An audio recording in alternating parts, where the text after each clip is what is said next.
Giddy up. All right, welcome back, everyone. This is level 2, and it's lesson 2, and we're going to do some Merkaba training tonight. Now, when you finally get your Merkaba activated, you're going to be able to do all kinds of cool stuff, and we're going to get into that a little bit later. But first, we're just going to do the very simple mechanics of how to get your Merkaba activated.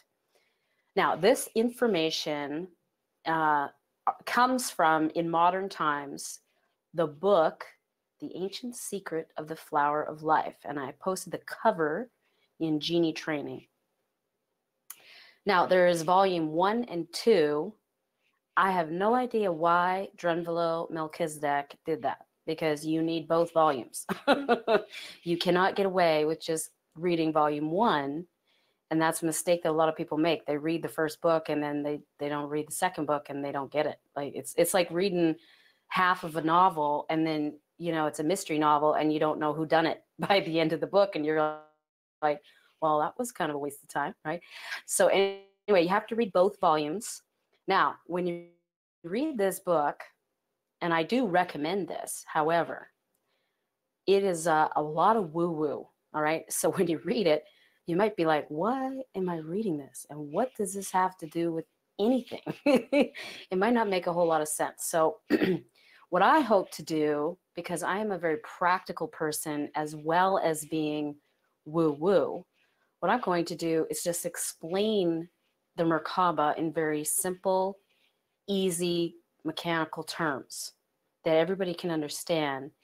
And then we'll get into the mechanics of the whole thing and why it's this shape and not that shape, and why you breathe this way and not that way, and that sort of thing. So in other words, we're going to get into the car, and then I'm going to say, all right, put your seatbelt on, and then take the key and put the key in the engine, turn the engine. Okay, now put your foot on the brake, take it out of park, put it into drive. You see what I'm saying? So I'm going to just teach you the basics of how to start the car and drive in your car. I'm not going to teach you about the carburetor and all of that until after you know how to drive. All right. So I also posted something very cool in Genie Training. Now, this is a template for the star tetrahedron. Now, the official name of this is a stellated octahedron. So I want you to think about the word stellar. So stella is a Latin word for star, okay? When you stellate a polyhedron, that means that a polyhedron is a shape, right? And it's got facets. It's got sides to it. So if you were to take that facet and extend it out to a point on all sides, you'd make this three-dimensional looking star. And there's all kinds of different polyhedra out there. So you can make, literally thousands of stellated polyhedron. So this is just one. But if you took an octahedron, so that would be, if you think of the pyramid at Giza, and then you took another pyramid at Giza, and you put them together at the wide parts, the square parts, that would be an octahedron, okay? And if you then branched out all of those triangles into points, you would get something called a stellated octahedron, or I'm going to, from now on, refer to it as a star tetrahedron.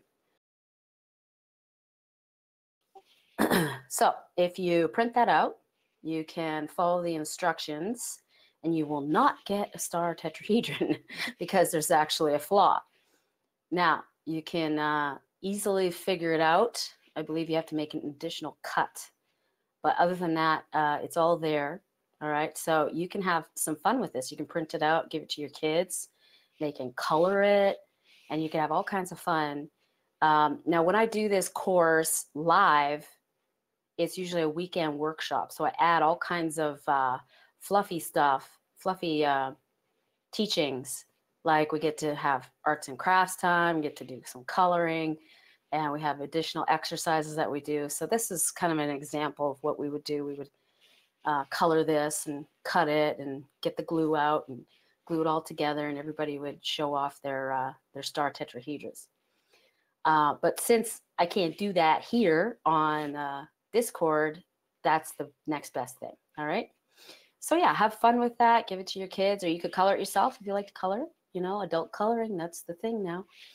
All right. So if you look at the next picture, it shows a male and a female inside a star tetrahedron.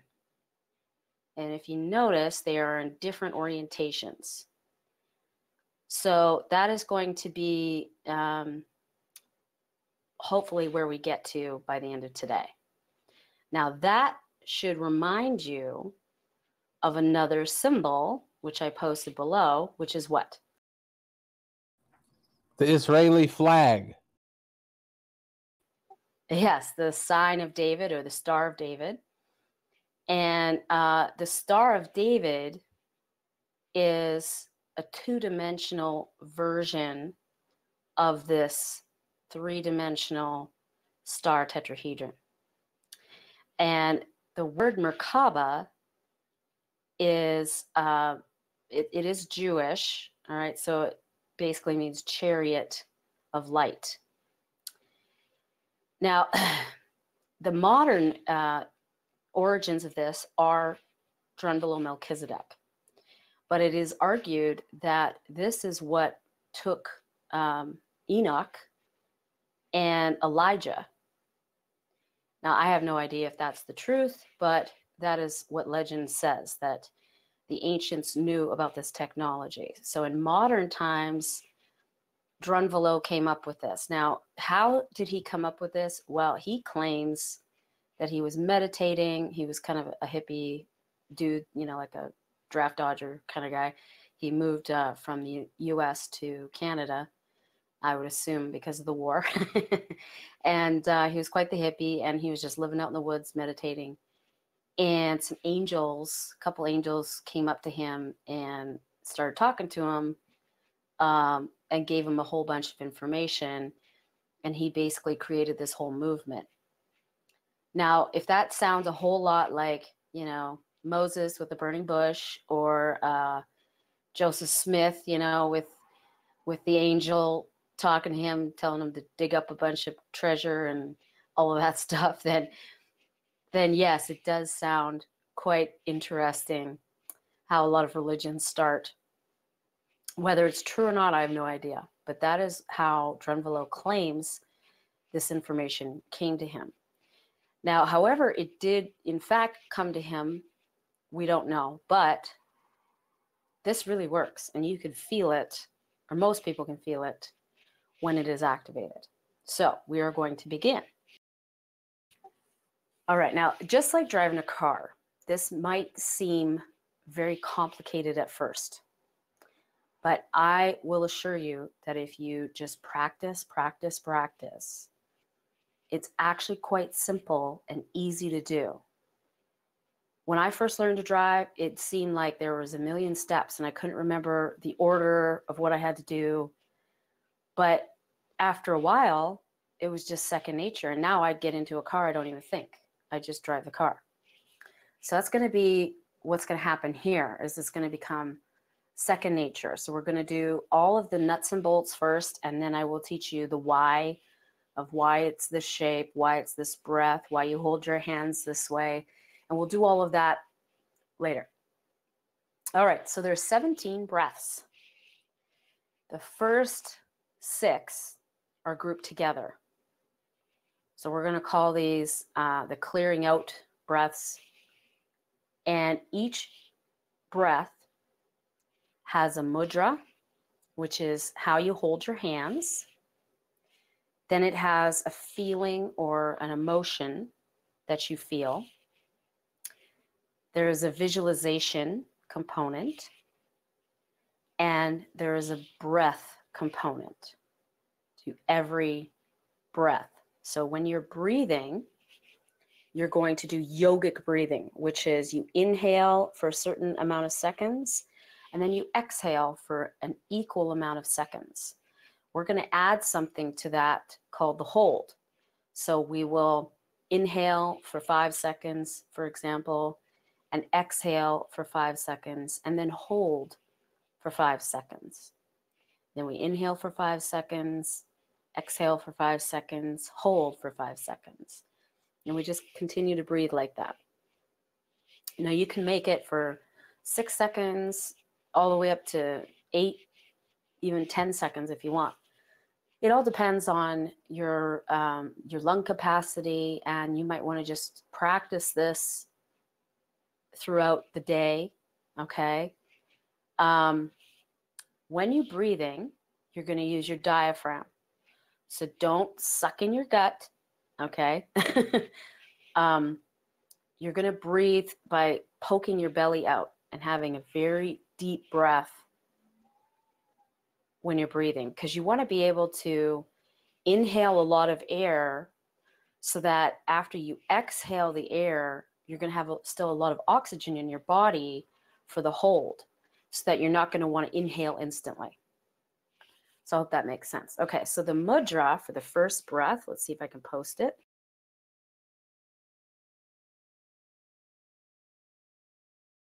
Okay, it should be up now. All right, so you're going to put your index finger to your thumb.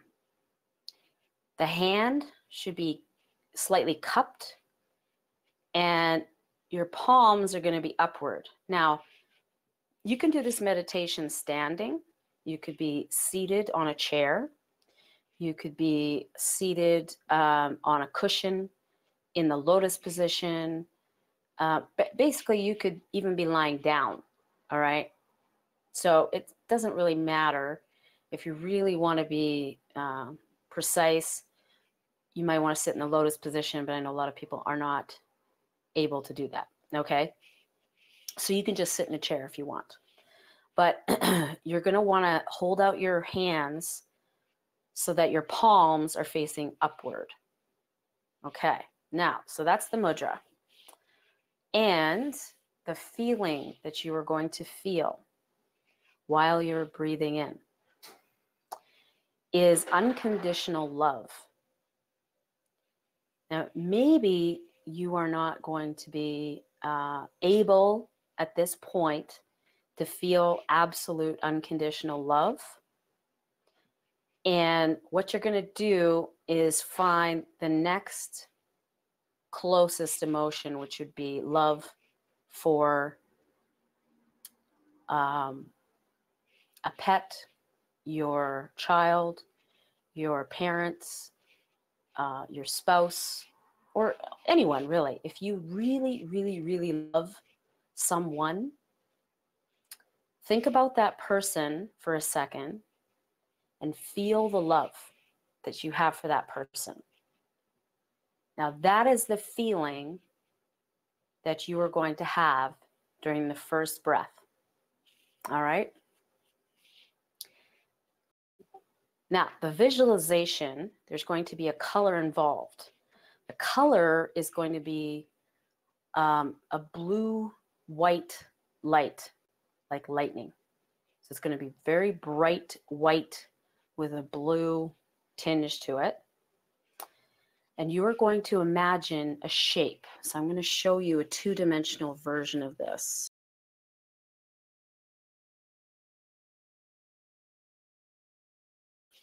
Okay, so it should be up. This is called the sun tetrahedron. I'm going to post another picture here. Okay, so the picture with the monk there in the lotus position is a two-dimensional representation. So understand, you're not going to visualize a triangle, you're actually going to visualize a tetrahedron. Now, a tetrahedron has 4 sides. It is 4 equilateral triangles. Now, this is not like the Pyramid at Giza, because the Pyramid at Giza, the bottom of it is a square. All right, so I want to make sure that everybody understands that this has a triangular bottom and then the triangles go up to form a point. Does everybody understand? It is not like a square pyramid. Yes. Okay, excellent. All right, so if you look at the monk there that's in the lotus position, remember, you don't have to be in the lotus position, but he is. All right, so the point on the top is facing upward. So the point on the top, that's why we call it the sun tetrahedron. It's pointing towards the sun. Okay, so the point on the top, I want you to take your hand and put basically your wrist on top of your head, directly on top of your head, and point upwards. Where your middle finger is where that point is going to be. So it'll be about, 5-6 inches, maybe even, 9 or 10 inches above your head. Now, for males, you're going to have the point go from the top, and then the side of the triangle is going to come down through the center of your forehead, past your nose, and it's going to go down in front of you to your knee height. So if you're able to stand up, and I want you to try and reach that point. So it's knee height, and you're going to go as far as you can possibly reach if both of your feet are standing together, standing still. So you first stand at attention with your feet together, and don't move your feet. Try to reach that point. So you're reaching down towards your knees, directly in front of you, dead center for the males. Now, is anybody able to do that? I'm not really sure I'm not really sure what I'm doing. Okay, I'm standing at attention, and then I just reach. How am I reaching? What is my hand position? You're just trying to reach the farthest point without moving your feet. My hands together? No, even to do one hand, your right hand, or if you're left-handed, your left hand.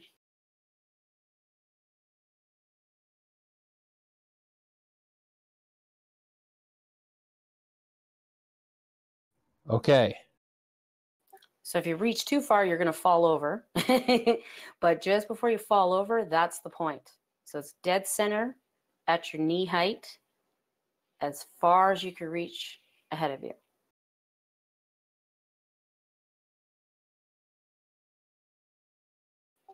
Okay, Got it. So that point is connected to the point directly above your head.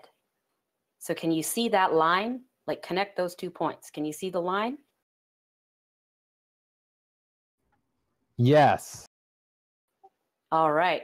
Okay. So that is going to be the beginnings of the triangle at the bottom. So your triangle is going to be parallel to the floor at your knees. Okay.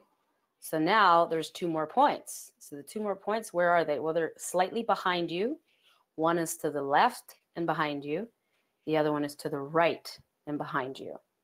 And again, you're going to stand at attention with your feet together, and you're going to try to reach as far as you can to the back and to the left and to the back and to the right to get those points. Now, if you have a bad back or something, don't do this. Just imagine, all right? But if you are physically able, then try to reach those points.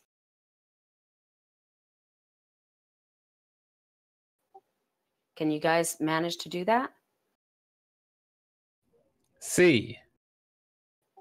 All right. Okay, so there is a triangular shape at your knee height, and it's parallel to the floor. And the point is directly in front of you. And then there's a point to the back and left, to the back and right, And there's also a point directly above your head. That is your sun tetrahedron if you are male.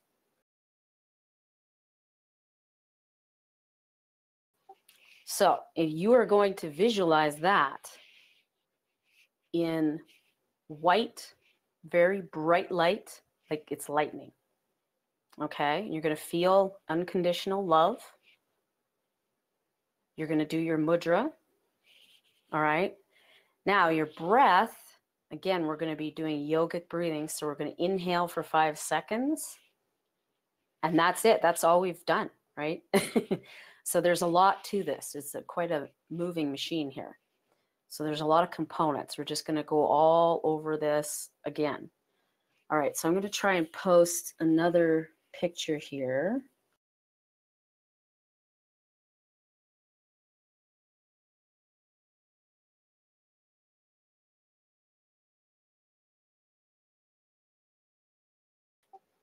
Okay, so I've already posted this picture, but we're going to look at it again. So do you see that sun tetrahedron? Because it's showing both the earth and the sun tetrahedrons. But can you picture that around the male? Yep. Fantastic. Okay. Because it's showing the top view and then it's also showing the front view as if you're looking at the person. Okay. So if you're female, you're going to have a different orientation to this. The point of your sun tetrahedron is going to be directly above your head. All right. But you're going to imagine that you have saggy boobs. Okay. So your boobs are hanging down to your knees. It's going to be to the front and right and front and left to you. So again, you will stand at attention with your feet together and you'll try to reach directly in front of you and to the right, directly in front of you to the left for those 2 points, as far as you can reach. And then there's going to be a point directly behind you that is going to form that triangle at your knees, okay? You probably will not be able to reach the point directly behind you, but just imagine where it would be. This tetrahedron, by the way, if you really want to get technical, is your wingspan.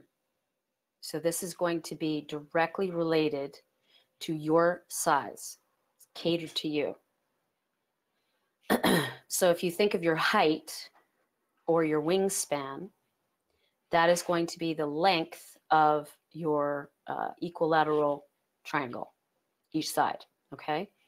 So if you wanted to, you could take 4 strings and tie them together to make a tetrahedron.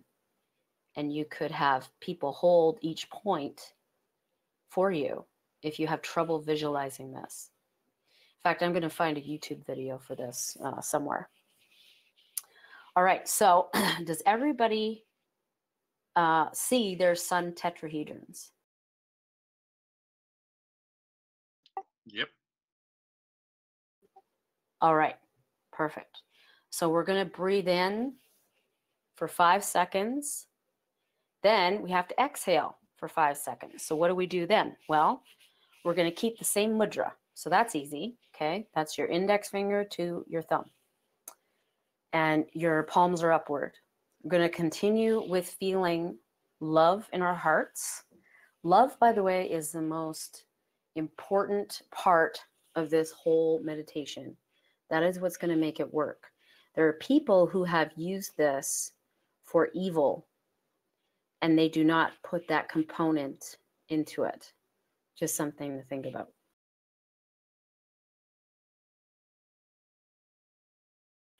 Okay, I'm posting another picture. Here's another monk. There we go. And he is doing his earth tetrahedron. So we know it's the earth tetrahedron because it's pointing down towards the earth, the center of the earth. Now, if this man were standing, because right now he is in the lotus position, if he were standing, this would be approximately 8 inches, well, maybe even 7 inches below his feet. So the point is actually going to be like into your floor, if you think about it. So if you're standing up, the point's going to be in the floor. If you want to do this with strings, like I mentioned, you could stand on a chair and then the strings would meet basically at the floor height. So you're standing on a chair and the strings are going to be pointing down and they will be approximately at floor height. Now, where is your triangle on the top? Well, the triangle on the top is going to be boob height. Okay, so for males, it's going to be about nipple height. For females, right where your underwire in the bra sits, that's the level where that triangle is going to be. All right, so for men, you have man boobs. Okay, for women, you have saggy boobs, and for males in the earth tetrahedron, you have man boobs. So you're going to go directly in front of you and point directly in front to the right and directly in front to the left, and those are those 2 points. So this is going to be with your feet planted on the floor and just reach as far as you can. Oh, can you hear me? Mm-hmm. Oh, good, because it showed a red voice not connected thing. Okay, good. So for the men, your earth tetrahedron, you're going to have 2 points in front of you, one to the left, one to the right. And then there's going to be a point directly behind you. Remember, this is at chest height, and that's going to form the other part of that triangle. You don't have to try and reach that because it's going to be quite difficult to reach that far. But just visualize it being there. Okay. And again, the last point, the 4th point, is just below your feet, about 7 or 8 inches below your feet. Okay. Now for a female, you're going to have your point below your feet. Then you have a point dead center directly in front of you, as far as you can reach. And you're going to have a point going back into the left and back into the right at, again, chest height. All right. So does everybody have that visualization of the earth tetrahedron? Mm-hmm. All right. Now, if you are gender fluid, okay, you're going to just pick one or the other, whichever one feels more comfortable for you. So just sit inside that shape for a second and just feel the shape. And if one shape feels better than the other shape, that's the one you pick. Do not go halfway. Like, don't try to rotate this 22.5 degrees and just go in between. It doesn't work. All right. So you're going to be one or the other, and you just pick the one that you think is right for you at this moment in time. Some people who are homosexual or they are transgender, they may pick one that is opposite of what they were born as, okay? And that's perfectly acceptable. I am an example of that because I have a male tetrahedron. I have a male star tetrahedron. So that's just a perfect example of why you should really go through training and not do this from the book, because you might be doing it the wrong way. So you go with what you think feels more like you. You just sit with both images. What I did is I had somebody do this with strings, and I had them do the male and then I had them do the female, and I had to really check and see which one was correct. And I realized that it was male. It was in fact male. So I was so glad that I didn't try to do it just from the book. And then I actually attended a class on this, okay? Because I did try to do it from the book and it just didn't work and I couldn't understand it. And it's amazing But that happens a lot. A lot of people just buy the books and they try it on their own and it doesn't work.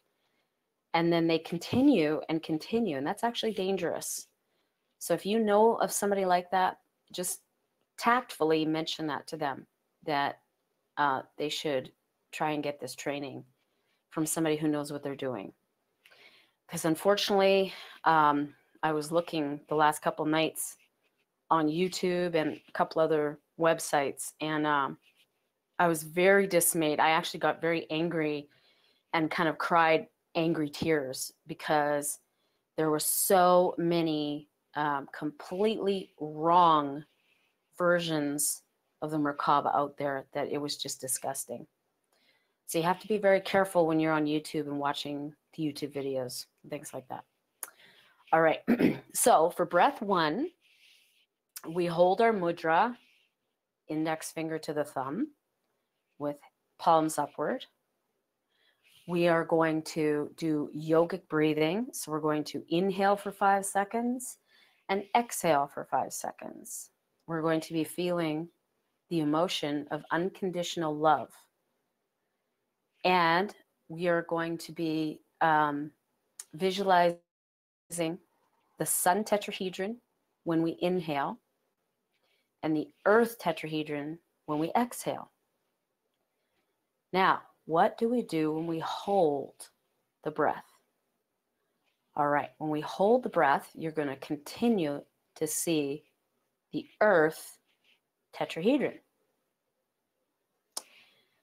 But you're going to visualize all of the negative, dark energy that is in your life, and it's going to just all of a sudden pull in towards your solar plexus area, which is going to be, if you think about it, it's going to be the center of your star tetrahedron, which means it still will be in your earth tetrahedron because it's going to be in both your sun and your earth tetrahedron, okay?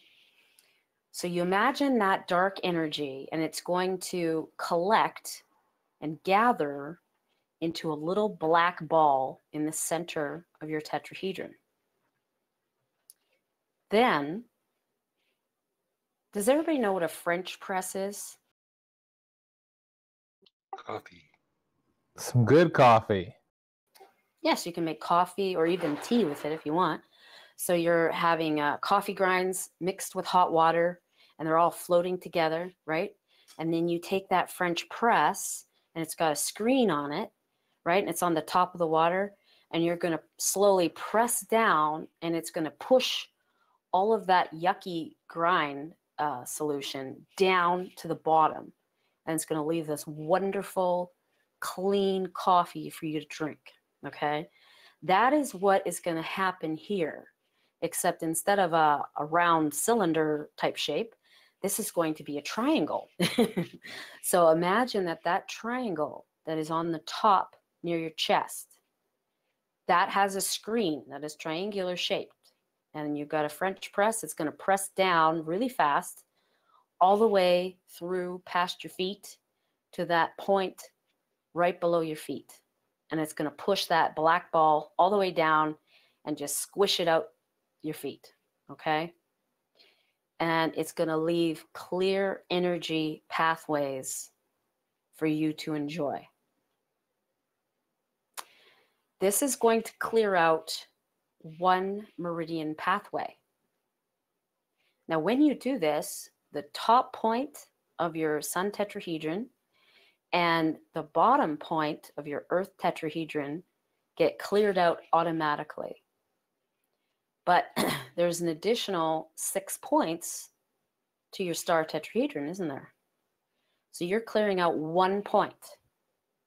Notice how I said these are 6 breaths, right? Well, that's where we get the 6, okay? Because we're clearing out those 6 points. And the 2 points, one on the top, one on the bottom, those get cleared out automatically when we do the French press thing, okay? Now, while you're doing the French press, your eyes are going to be doing something really cool. You're going to open your eyes, because doing this meditation, you'll have your eyes closed, just because it's easier to visualize when you have your eyes closed. But you're going to open your eyes when I say, and you're going to look directly in front of you, and then you're going to slightly cross your eyes. So imagine a point about 20 feet ahead of you, and you're going to cross your eyes so that both your eyes are at that point. Then you're going to look up, and you're going to look down really fast. When your eye line, if you can imagine like a long rod coming out of your iris. So you have two rods coming out of your eyes, and they are going to meet at a point 20 feet ahead of you, or even 10 feet ahead of you. It doesn't matter. Those rods are going to be pointed upward because your eyes are pointed upward. But then as your eyes quickly go down, as soon as those rods touch the top of your triangle at your chest, it's going to start the French press. And as your eyes go down to your feet, that's the end of the French press, pushing all of that negativity out that point on the bottom. Now, this negative energy is sort of like, I want you to think of it like fertilizer, okay? A lot of times we use cow poo as fertilizer.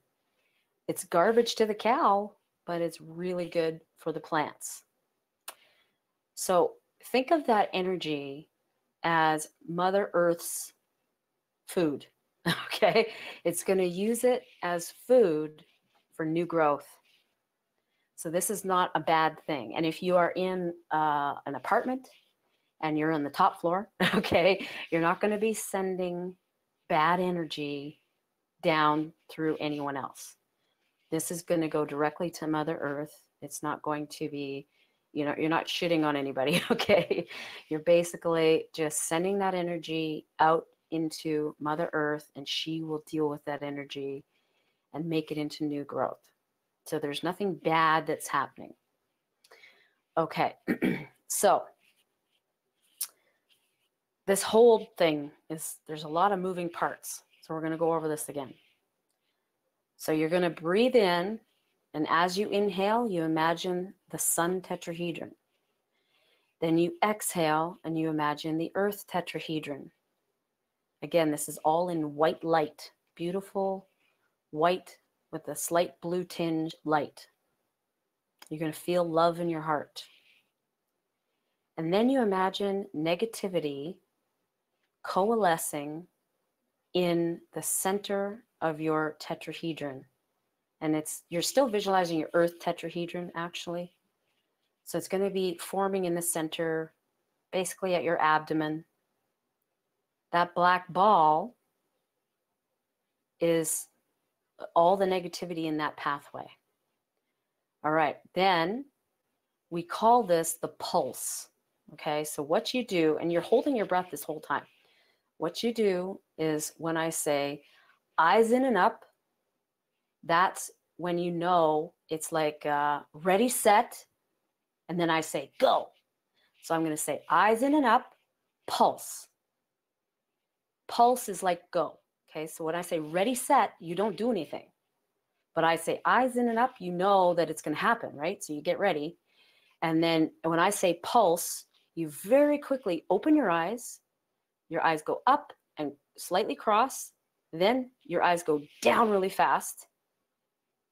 And that's all you have to know, is that you're cleaning out that pathway. So you just imagine that negativity being pushed down and out your feet. All right, so that is clearing the first meridian, the Qi meridian. Chinese medicine teaches this. Some various Asian arts, martial arts teach this, okay?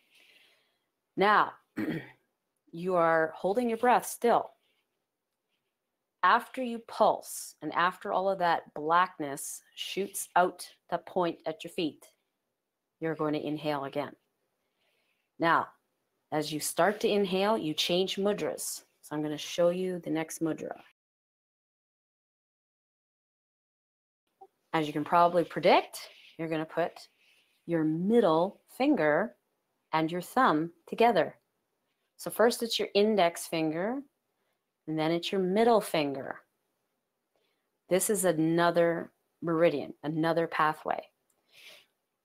Now, we are going to do exactly the same thing.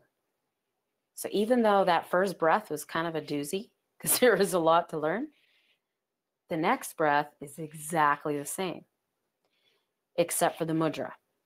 So you're going to feel love in your heart. Okay. You're going to breathe in for 5 seconds. You're going to exhale for 5 seconds and hold for 5 seconds. And you're going to visualize when you inhale your sun tetrahedron in white light. As you exhale, you are going to visualize your earth tetrahedron in white light. Then you're going to hold your breath. And you're going to visualize all of the negativity coalescing into basically your abdomen, okay? Coalescing into your abdomen.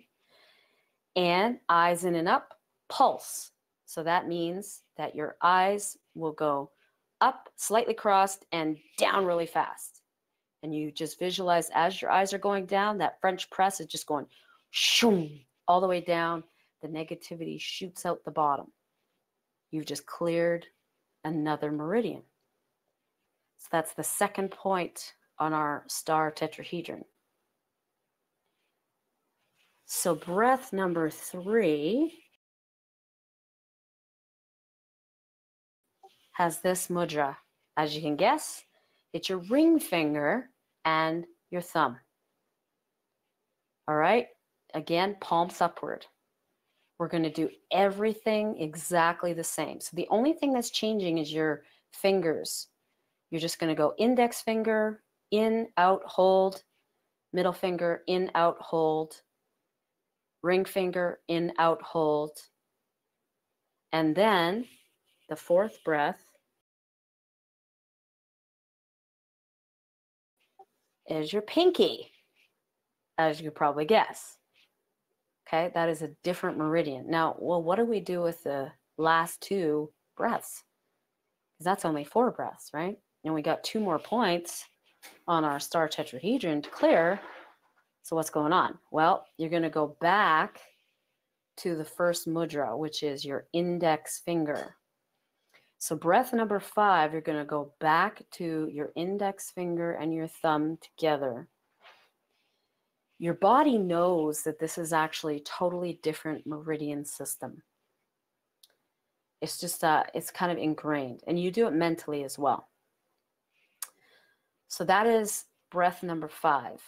So you will inhale and exhale with that mudra, and you will hold with that mudra, okay? Clearing it out. The next breath, the final breath in this series, is your middle finger to your thumb. Okay, so you go index finger, middle finger, ring finger, pinky, index finger, middle finger. Does everybody understand the mudras? Yes. Okay, fantastic, fantastic. Okay, I'm going to see if I can post this audio.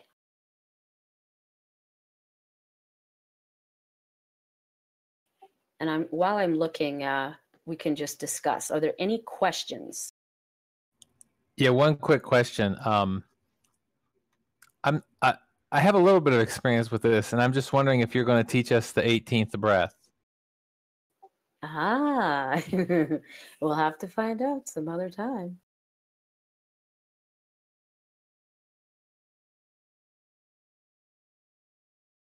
Is anybody struggling with anything?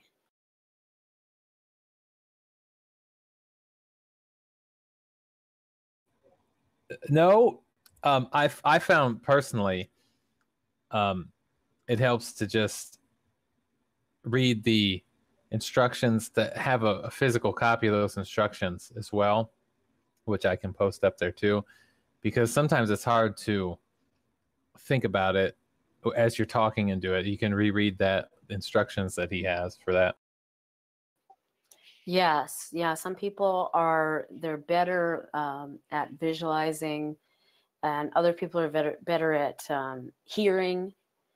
Some people are better at feeling the energy, and then also when you're learning, some people just learn better when they are reading the information as opposed to listening to a teacher. I just always think I'm doing it wrong. So to have the instructions in front of me, I can read 100 times to make sure I'm doing it right, makes me feel better.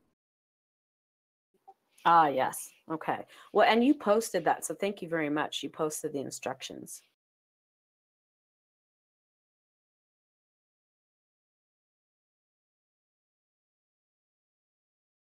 Okay.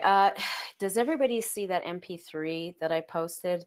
Can somebody let me know if that works?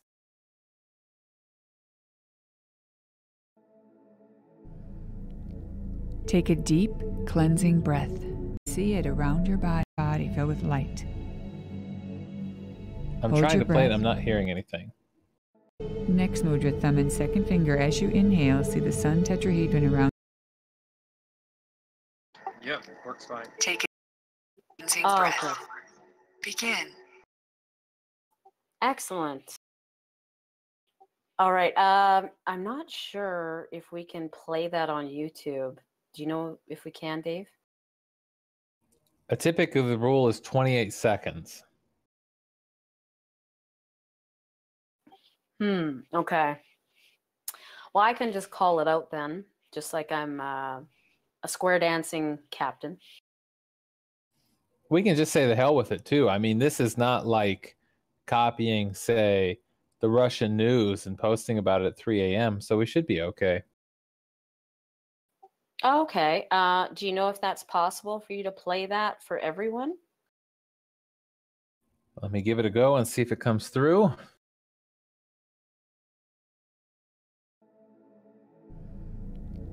Take a deep, cleansing breath.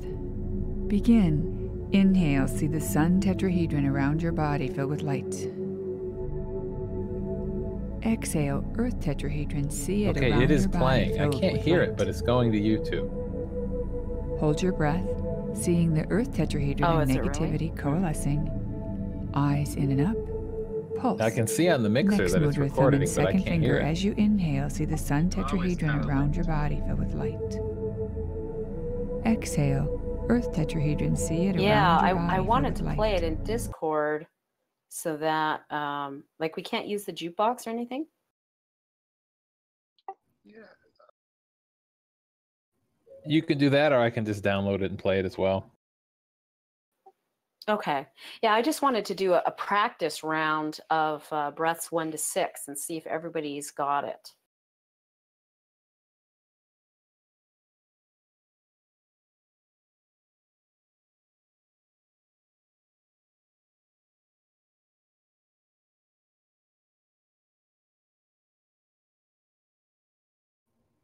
What is it? Play $? $ play.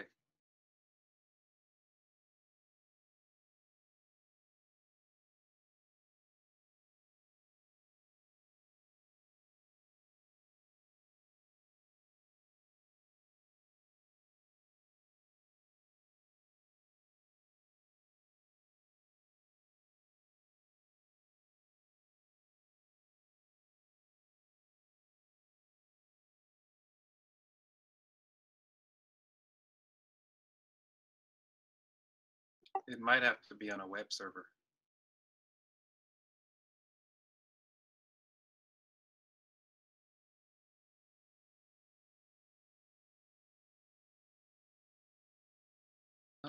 I'm sure if you upload it to YouTube, it'd be fine. It's in the middle of your content. It's just the audio.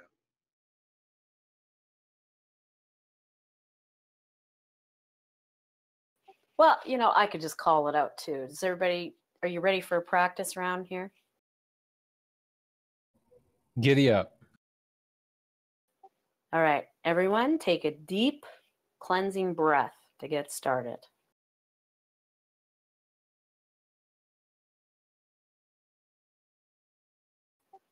All right, close your eyes. Find your mudra. Imagine love in your heart. Feel unconditional love. And we're going to begin. As you inhale, visualize the sun tetrahedron around your body in white light. Exhale, visualizing the earth tetrahedron in white light. Hold your breath. Imagine negativity coalescing. Eyes in and up, and pulse.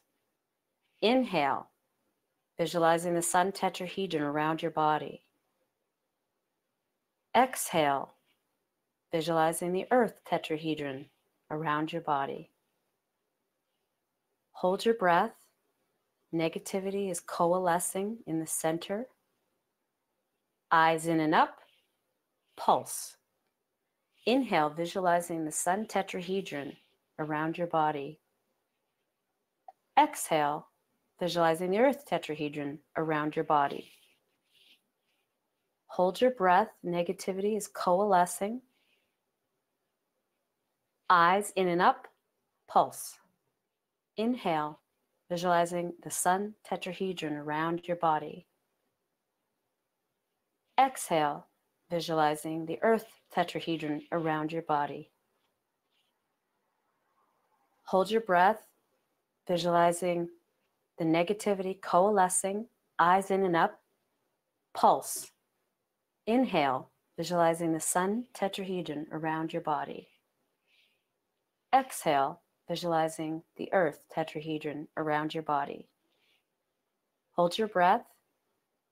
Negativity is coalescing, eyes in and up, pulse. Inhale, visualizing the sun tetrahedron around your body. Exhale, visualizing the earth tetrahedron around your body. Hold your breath. Negativity is coalescing in the center, eyes in and up, pulse. And we're done. All right, how was that for everyone? It's a lot easier than you think. It is, isn't it? I think reading and listening, I'm thinking, man, how am I going to remember I'll do this? But when you actually go through it, it's easy to remember. You just start doing the finger movements without even thinking.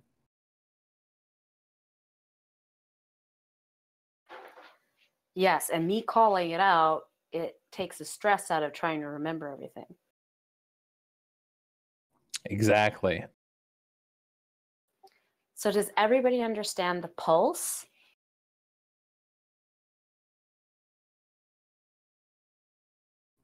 Out 20 feet, eyes crossed, down quick. Yes. Okay, I'm going to try to post a video. Let me just see here. And we can also discuss too. Did anybody have any problems with the breathing?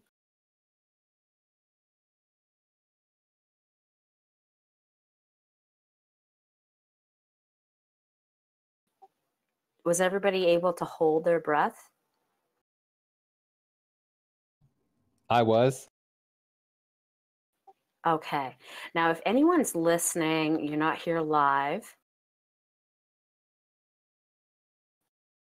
Sorry, my button wasn't working. Okay. If you're not here live and you're having trouble, then what you can do is you can actually breathe in and out shallowly while you're supposed to be holding your breath. If holding your breath is a big issue. I had this problem when I first started, and I thought that I was, going to die because I was making a big mistake when I was doing it. And it's not something that should stress you out. If you have no problems, with the inhale and exhale, it's just the holding your breath.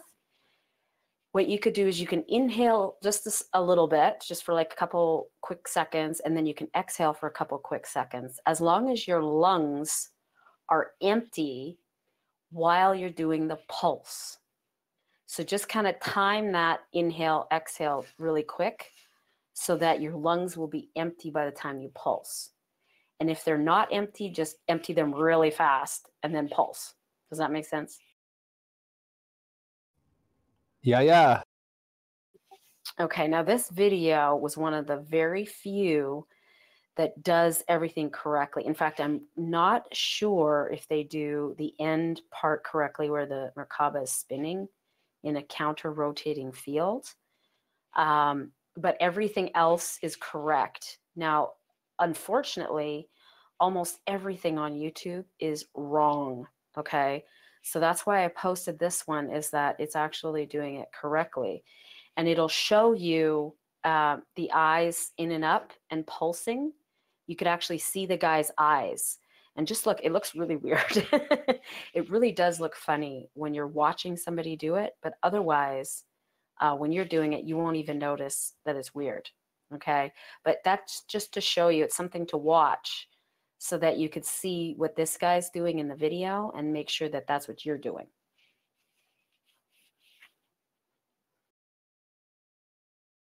Wow, my button was stuck there.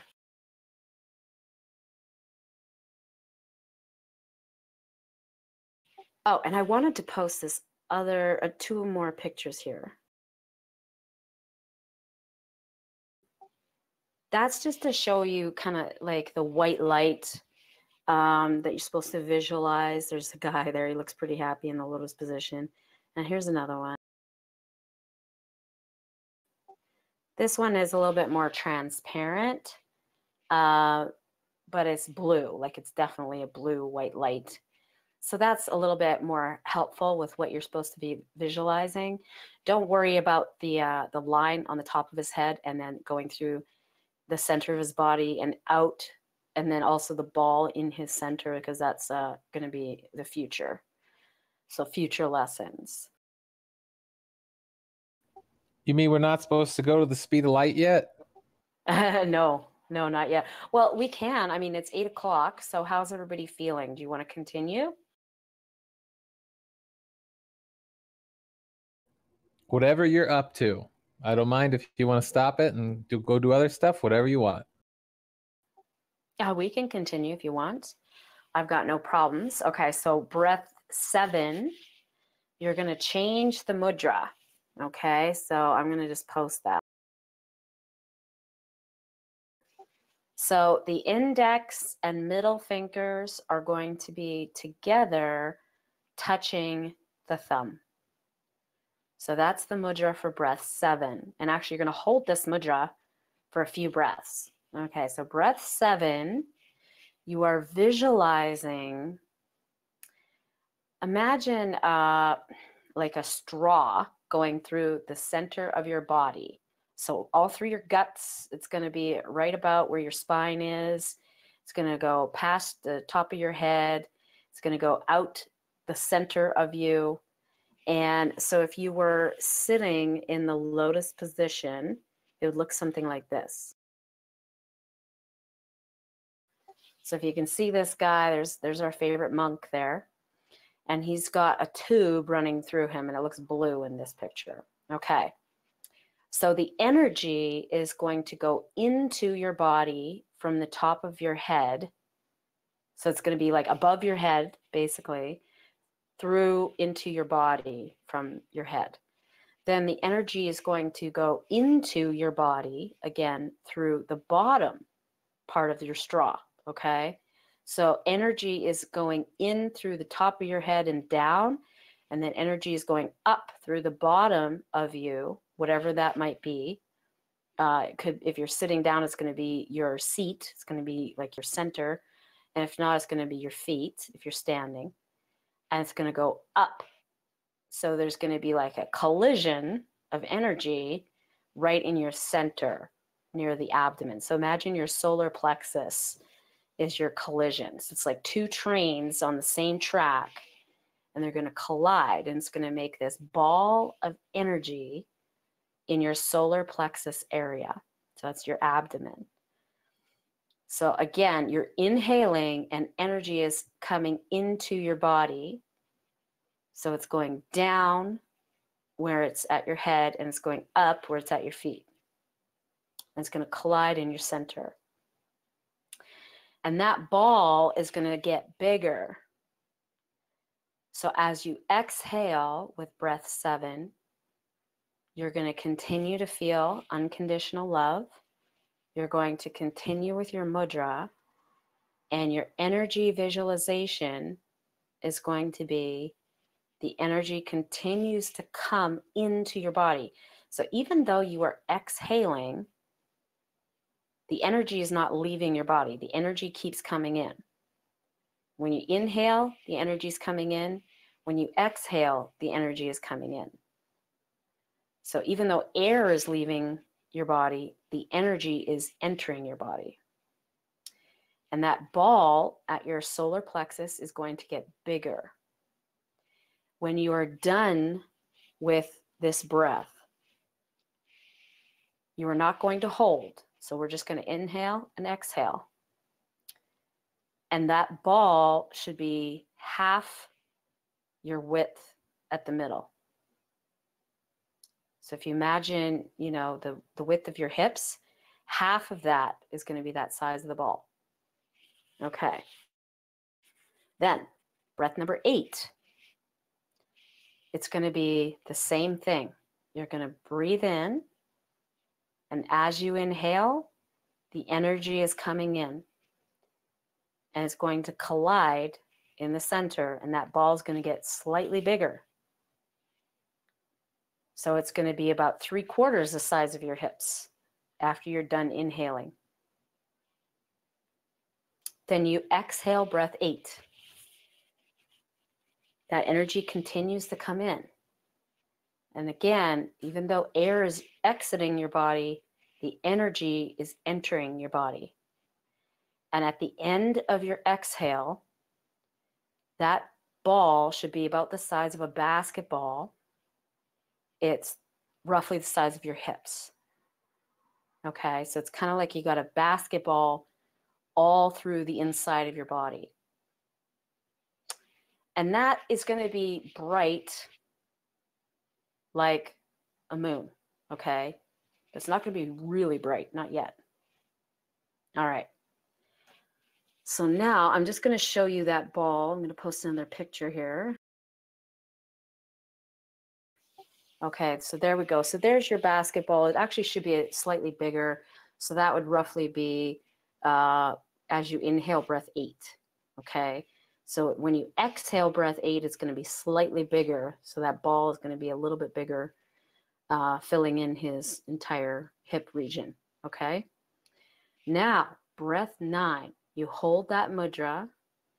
So you have your index and middle finger touching your thumb for both hands, palms upward. And breath 9, you inhale, the energy through your straw continues to enter your body. But the ball, because the ball is going to stay the same size now, it's not going to get any bigger, that ball is going to get brighter. And even in the picture, it shows yellow. Even though it shows yellow, you're actually going to imagine a bright white, like a full moon, okay? So you imagine a bright white ball as you inhale breath 9. Now, as you exhale breath 9, it's going to get brighter. So that energy is still coming in. Again, it's coming in through your straw. So the part of the straw that's at your head, the energy is going downward. And the part of the straw that's at your feet, or if you're sitting, it's going to be in your seat, that's going to come up. And the collision is going to be around your solar plexus. So that ball is going to get brighter and brighter. So what I want you to imagine is just think about, how maybe you've worn eyeglasses or safety glasses or something, or anything with a lens on it. And you're walking around and you're wearing those glasses all day. And then at the end of the day, You say, man, I think I see some fingerprints and some dust on these glasses. I'm going to clean them. So you get some lens cleaner and you spray them, and then you get a towel or a Kleenex or something, and you wipe the lens. You put your glasses back on, and what do?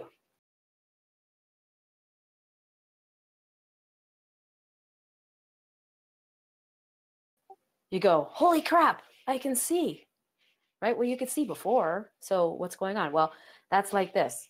You're going to be bright on the inhale of breath 9. But then the exhale of breath 9 is going to be even brighter.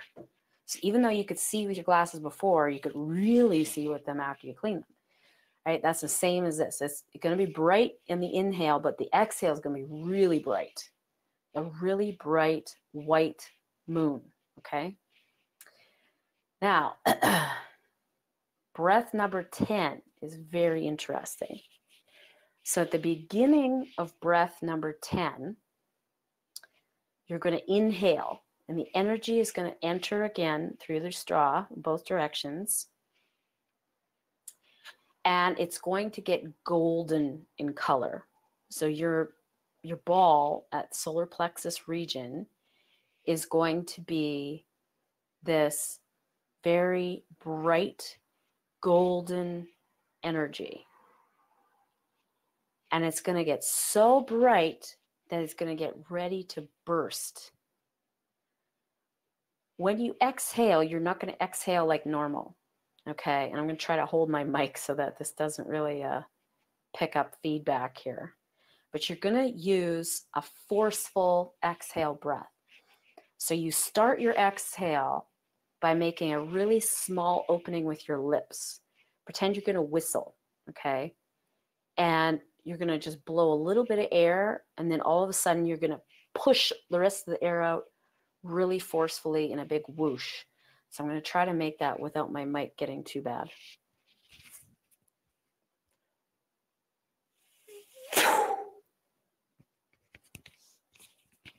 Okay, did everybody hear that? Was that too bad?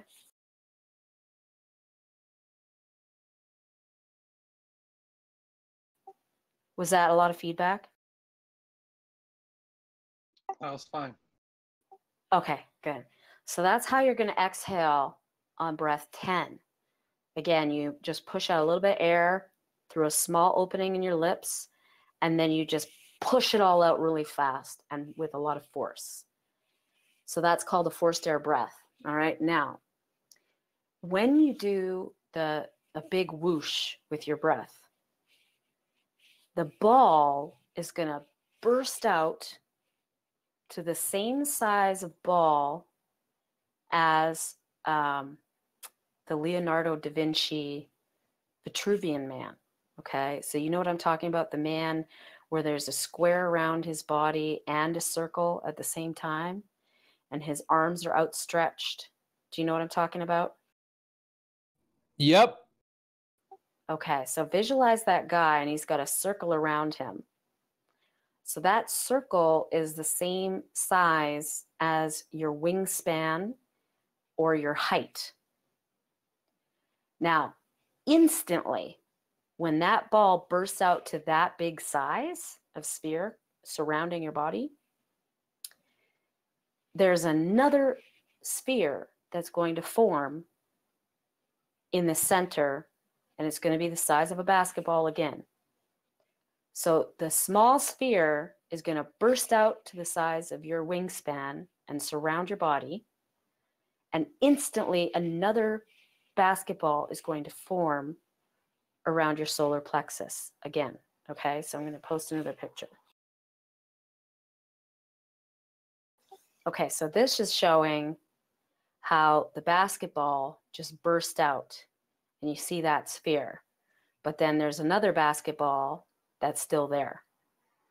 Okay, so now you have two spheres, a big one and a little one.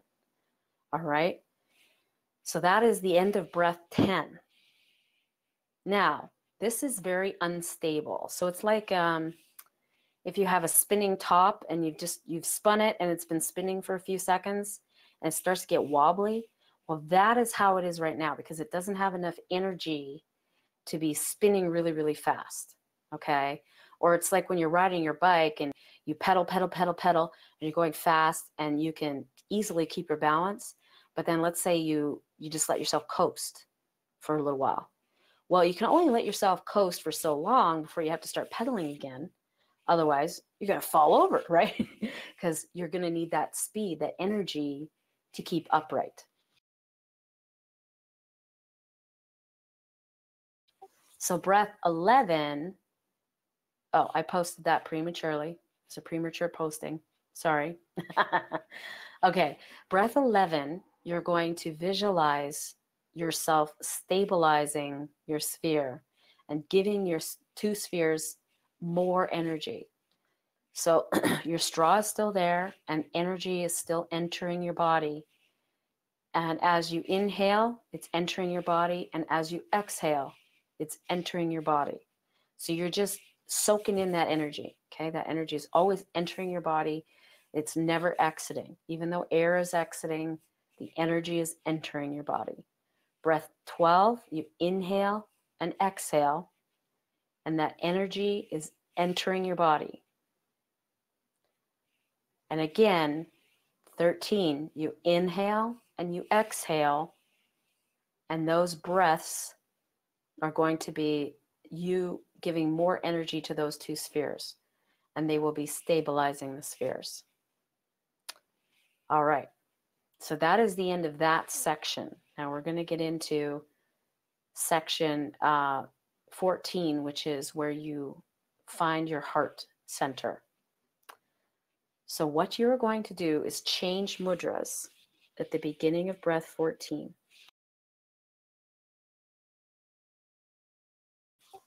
All right, that is your mudra. Now, you can have your left hand on the bottom or your right hand on the bottom.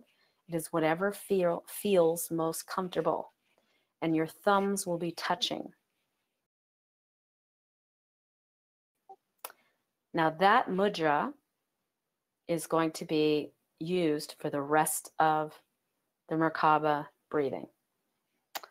So breath 14, you're going to take that sphere, the small sphere that is the basketball size, and you are going to mentally lift it up to your heart chakra. So it is at your solar plexus chakra. You're going to move it up a notch to your heart chakra, or basically the middle of your chest, okay? And your small sphere is connected to your bigger sphere. So that is also going to move up. So both of them are going to move up simultaneously. And all you do is you just mentally say, okay, up you go. And you take that center to your heart. And that is your breath 14. Okay, now this is a very crucial breath. In fact, whenever I do this, I just feel so darn good. And I tend to inhale a lot because you're taking it to your lung area, not just your heart area, but your lung area. So I tend to take a big intake of breath when this occurs during the meditation. Because you are now in your heart center, a bunch of very interesting things are going to happen to you that you will notice. Men sometimes will become more loving husbands because of this, doing this meditation. So if you do this on a regular basis, guys, you might find that you suddenly become a little bit more caring towards other people. Not that you weren't before, but this just makes you just a better person. You're raising up your vibration, okay? And women, you tend to be less reactionary and emotional and more understanding and loving towards people. So it's a benefit to everyone, okay? Now, your higher self is the part of you that is in the fifth dimension. So you right now in your body, you're in the third dimension. I'm not going to get into it right now, but you do not really want to be spending a huge amount of time in the fourth dimension. So we kind of use that dimension as a skipping stone. We just step on the stone and then we jump to the fifth one. Okay. The fifth dimension has a version of you in it that is able to see more and look ahead and plan better. Okay.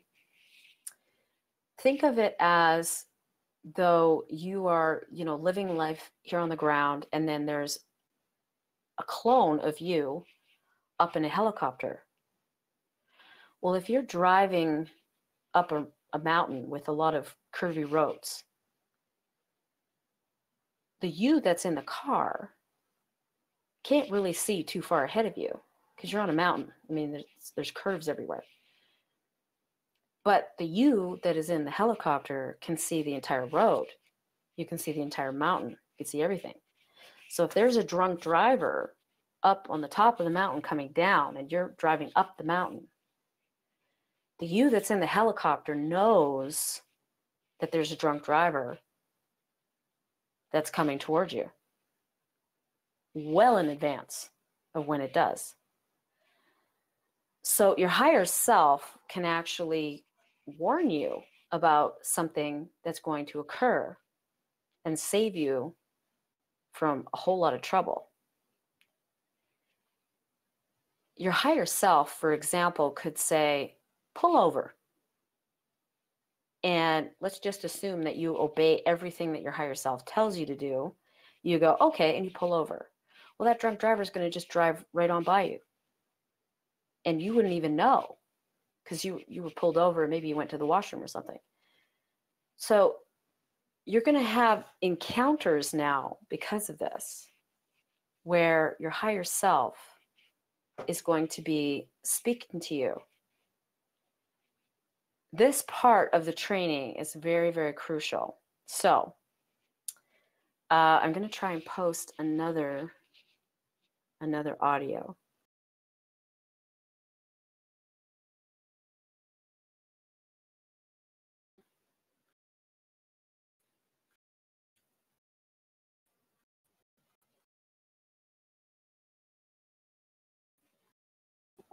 Oh, is this working? Can you hear me? Yep.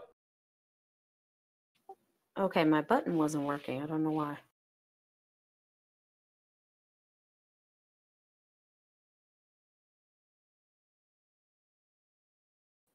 Oh, there we go. Okay, so this is the next audio. The first audio takes you to breath 14. This heart connection audio is going to take you to your higher self. And you're going to meet your higher self.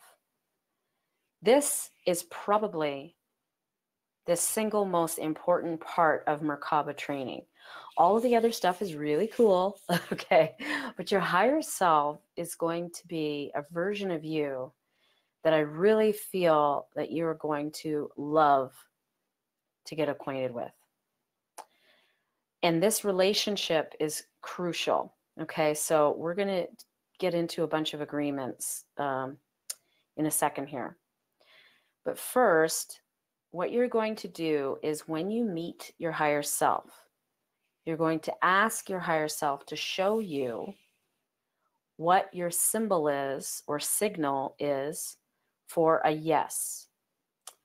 And then you're going to ask the same thing for a no, and then a neutral. So you're going to get 3 symbols or signals from your higher self. Everyone is different. So if you think that you didn't get anything, that is completely normal. Don't get stressed out. We will talk about that in a second. But if you do get something, then that's awesome. Then you can start the next phase, which we'll get into. So you're going to ask your higher self to show you a symbol for yes, a symbol for no, and a symbol for neutral. This varies. It could be you'll just hear the words, yes, no, neutral. Or it could be a visual, something, some symbol, like an arrow pointing up, pointing down. It could be, you know, a square, a circle, triangle. Or it could be a feeling or even a sound. There could be all kinds of different ways that you are going to be signaled.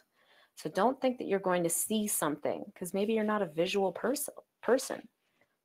And if you're not a visual person, your higher self is probably not going to speak to you with visuals. So just be open to any kind of signal and just take your time with this, okay? So we're going to do this right from the beginning.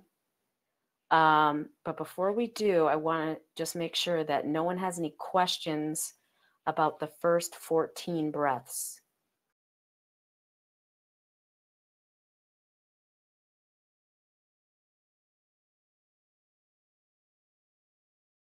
Okay, so we did breaths 1 to 6 and there was no problems, correct?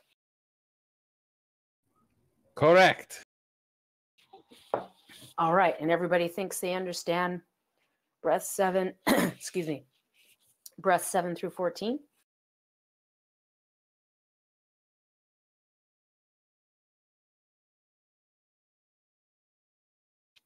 Okay, all right, here we go. Is everybody ready? We're going to do the meditation until breath 14, and then we're going to meet our higher selves. Giddy up.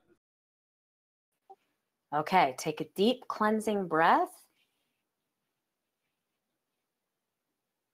And visualize a beautiful white light. You're going to feel love in your heart. Get your first mudra with your thumb and your index finger together, palms upward. And we're going to begin. Inhale, visualizing the sun tetrahedron around your body in white light. Exhale, visualizing the earth tetrahedron around your body in white light. Hold your breath, and the negative energy is coalescing in the center. Eyes in and up. Pulse. Inhale, visualizing the sun tetrahedron around your body. Exhale, visualizing the earth tetrahedron around your body. Hold your breath with the negative energy coalescing. Eyes in and up. Pulse. Third mudra. Inhale, visualizing the sun tetrahedron around your body. Exhale, visualizing the earth tetrahedron around your body. Hold your breath, and the negativity is coalescing in the center. Eyes in and up. Pulse. Inhale, visualizing the sun tetrahedron around your body in light.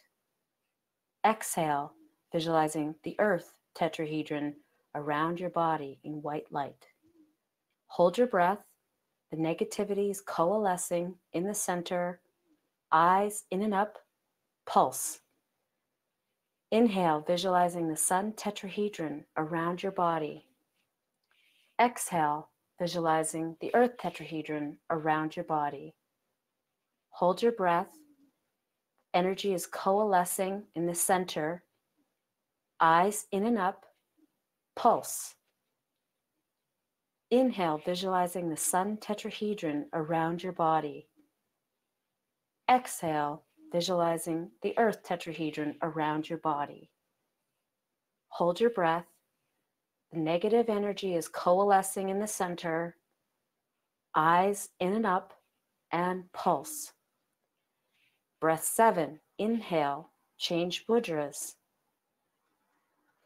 The energy is entering your body from the top and the bottom and meeting in your center. Exhale, the energy continues to enter your body. That ball is getting bigger in size. Breath 8, the energy is entering your body. Through your straw, the ball is getting bigger. Exhale. Your ball is going to reach full size at the end of this breath. Breath 9. The energy is entering your body. Your ball is getting brighter and brighter.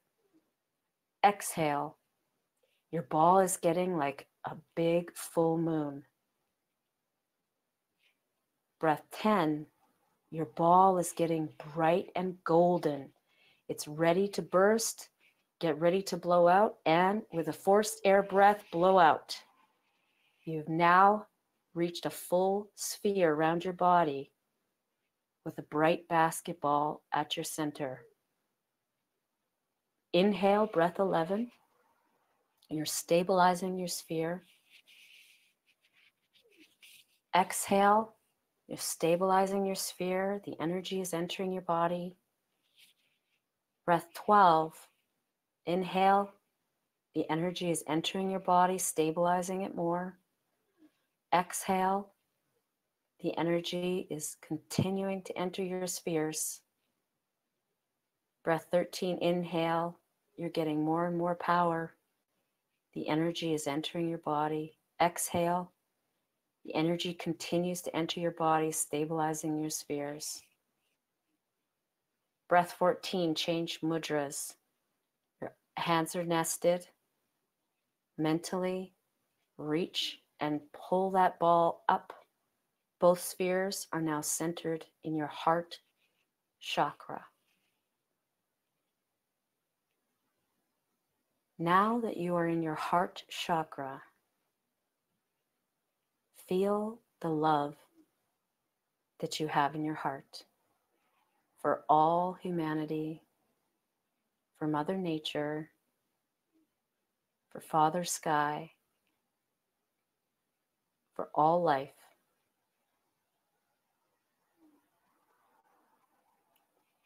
Ask your higher self to meet in your heart.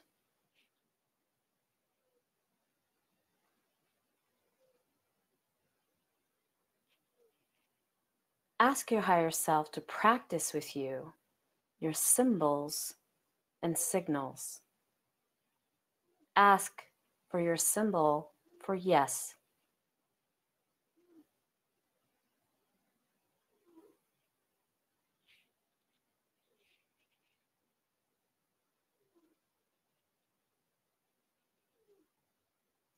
Ask for a symbol or signal for no.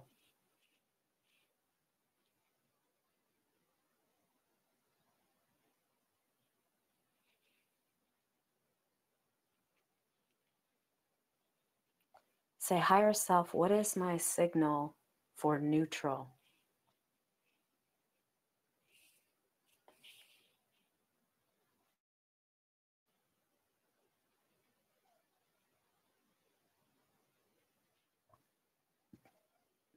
Ask your higher self to show you how much you are loved. Say, higher self, show me how much I am loved.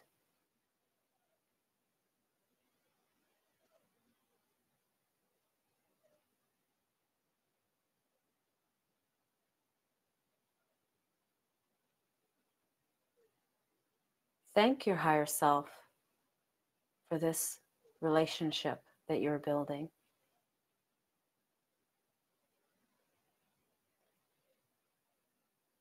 And open your eyes.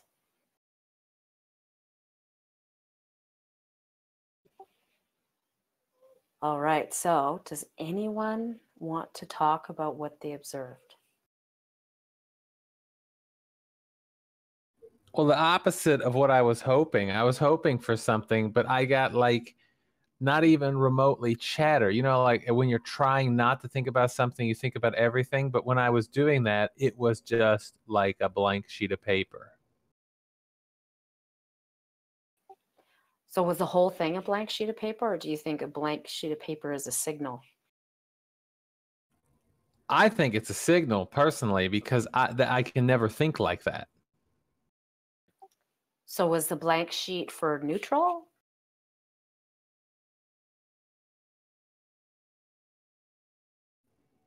I think it was the start of something. I really don't think that I got what I wanted out of that, but I got a signal that keep working at it and you'll get there. Okay, that's definitely a possibility because some people think that they got nothing, but they really did get something. They just don't know yet. So it's just like any relationship that you've ever had with anyone. At the beginning, there might be some miscommunication going on.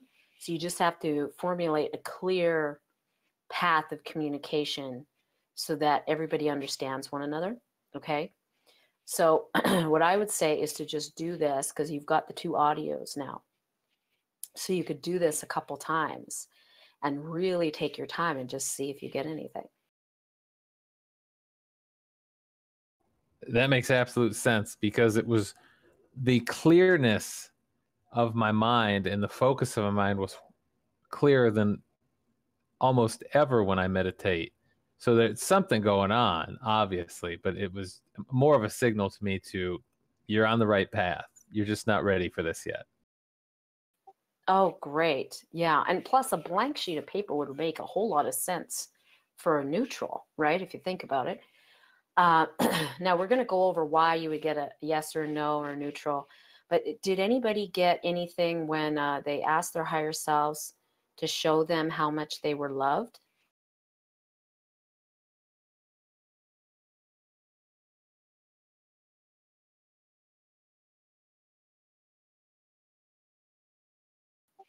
No, that's fine. If you don't want to talk about it or you didn't get anything or you don't think you got anything, that's totally cool. This is a process. So we're going to get there. Did anyone get a clear signal for yes, no, and neutral?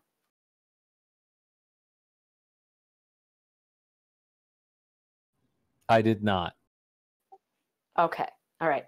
So if nobody got anything, I don't know if I'm going to go into the next part of the training.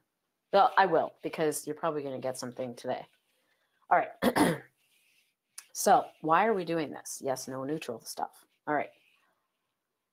You are going to ask very silly, mundane questions of your higher self.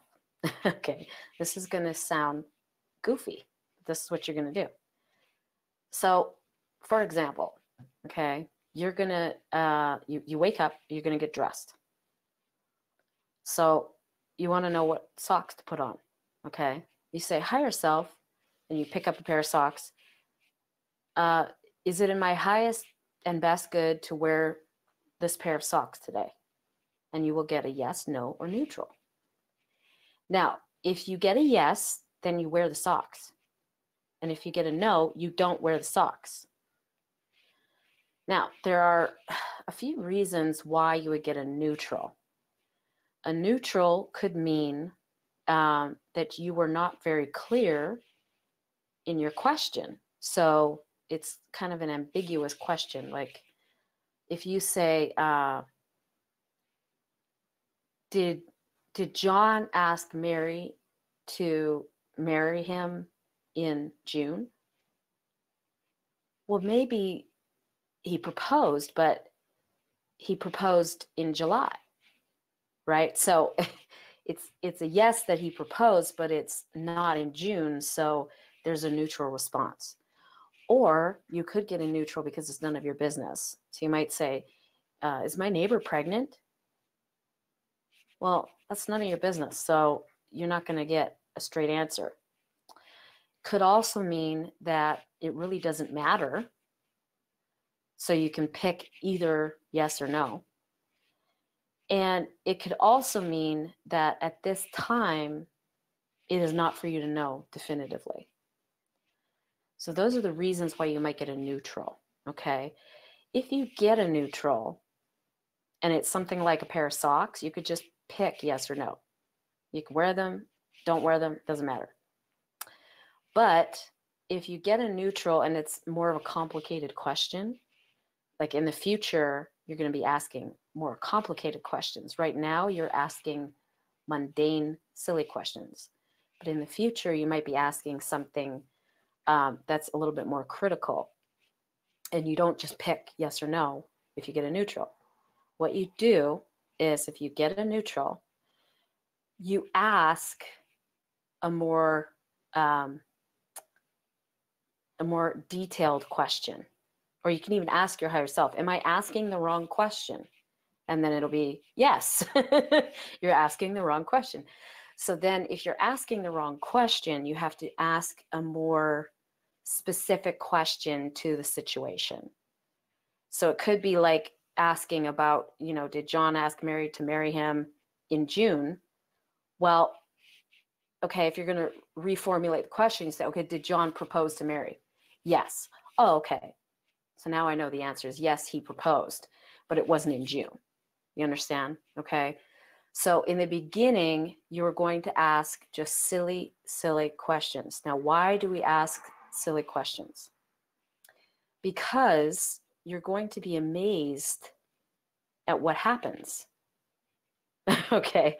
So what you are going to do is live your life as normal, except that you can let your higher self dress you. You can let your higher self pick the restaurant where you eat lunch. You can let your higher self just pick silly things that you do during the day that don't really matter to you. But don't ask a question if you care about the response. So if you really do care about where you eat lunch, like you have to eat lunch at this particular restaurant, don't ask your higher self because you might not like the answer. Okay? So you're going to pick something that you don't care the outcome. If your higher self says yes or no, it really doesn't matter to you. Okay? The reason that we do just mundane questions is because when you see the response and you see how blessed your life is going to become from this, you are going to want to ask more crucial questions as time goes on, and it forms trust with your higher self. But you are not going to do that for 45 days from now.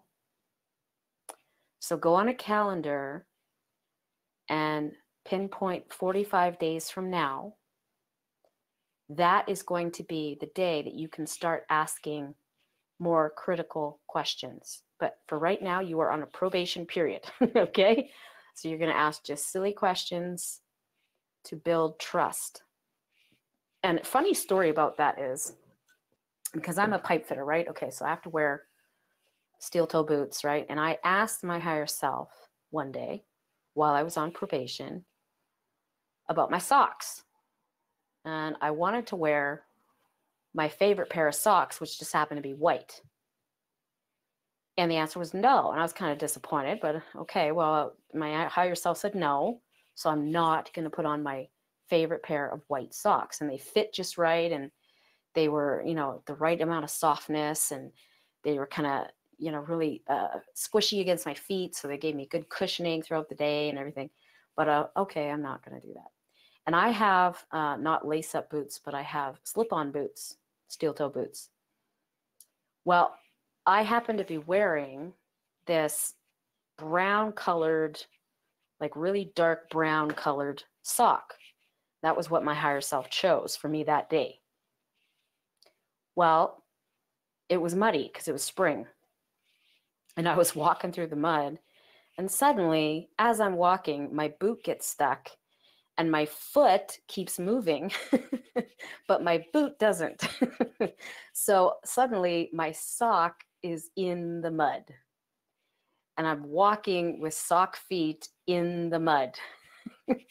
So if I had been walking with my beautiful white socks on, I would have gotten them all muddy and I probably would have never got the stain out. And so that just goes to show you what your higher self knows in advance. Because remember, your higher self is in that helicopter and it can see more of what's going to happen. You're on the ground. You can't see that far ahead, but your higher self can. There's just more dimensions to be seen. So there's going to be more data there. And the more data that your higher self has, the better for you. That's an advantage to you, isn't it? So just something simple like my socks showed me that if my higher self could do that with my socks, then I could probably trust my higher self with more important things later on. I don't know if that makes any sense to everybody, but that's what we're going to be dealing with our higher selves. Now, when things start to get more crucial, this is going to be one of the most important relationships of your life, because you are going to, if you continue with this and continue to talk to your higher self, you're going to be able to figure out if you should get into business with certain people. You're going to be able to ask your higher self, if you should get involved with certain activities, if your chief aim is right for you, all kinds of things like this. The possibilities are endless with your higher self. We call that checking in. So when you check in, you're asking your higher self, should I do this? Is this in my highest and best good? And you will get an answer. Something very important, though, is if you just ask the question, anyone can answer. But if you say higher self, and then you ask your question, only your higher self can answer. It is a law, and it is a law that is enforced. So no other entity, no evil spirit or anything like that is going to answer that question. But if you just ask the question and you don't say higher self in the beginning of the question, your lower self might actually answer. And your lower self is not a negative thing. Just because it says lower, it's not a bad thing. But your lower self is the you that is in charge of the physical body, like just your 3D physical body. It has nothing to do with emotions, nothing to do with your spiritual body. It is just your physical stuff. So your lower self is very good to ask when it comes to medications that you are on, if you're drinking enough water, if you're getting enough nutrients, your exercise, your heart, like your physical heart, everything to do with the body. Your lower self is the one to ask. Okay. You can ask your higher self too, but your lower self's definitely going to know. But when it comes to knowing what's going to happen in the future and having that extra data, your lower self doesn't know that. Your lower self just knows the here and now. And your lower self is kind of like, it's almost like your zombie self, because it's just focused on the very basic needs like feeding and getting enough water and that sort of thing. So if you are not careful, you can ask a question thinking that your higher self is answering, but it's actually your lower self. And your lower self, by the way, is sort of like a child. So sometimes it likes to play practical jokes on you, and it might answer with the idea in mind just to kind of prank you a little bit. Okay.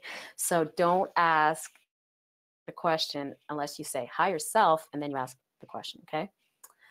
All right. Well, with that, I think we are going to end the training. Now, I want to understand if anyone has any comments, concerns, or questions.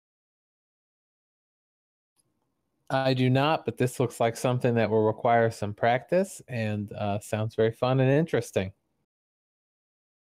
Yes. And does everybody understand the mechanics of what we basically did?